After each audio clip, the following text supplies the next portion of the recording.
All right, Foxy Moms, it's time for another Wellness Wednesday. Dr. Kaplan is back from Colorado Springs Allergy and Asthma Clinic talking about pet allergies today. So what are some signs or symptoms that you may be allergic to your pet? Right, so pet owners that are allergic to their pets generally have the itching and the sneezing, itchy eyes, runny nose, things that you think about.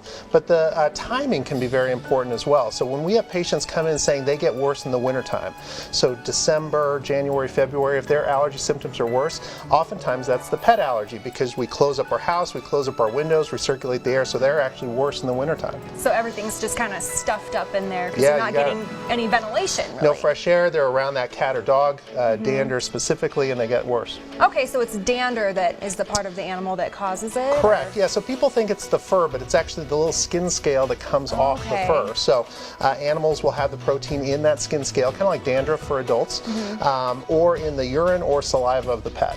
Okay, now I've heard a lot about people getting hypoallergenic dogs that you can't be allergic to. Is that just a myth or is that an actual thing? Right, so there's no such thing as a hypoallergenic dog. So there are dogs that don't shed and dogs that tend to be better with patients with allergies, but they're not hypoallergenic dogs. They have the same amount of protein, they just don't spread it over the entire home like other dogs that shed a lot do. So dogs that don't shed, so dogs that typically need a haircut, that their hair grows out long, right? Well, and you know that some dogs, like a golden retriever, for instance, is kind of all over the house. Yeah, you know? So those I have a lab. Right, so those dogs that shed tend not to be as good for people with allergies. Okay, and what can we do to reduce symptoms? Right, so try to allergy-proof your bedroom. Get the animals out of your bedroom, get the carpet and pad out of your bedroom, any kind of hardwood floor, that would be really good. All right, thanks so much. Okay, thank you. For more information, you can go to csallergy.com.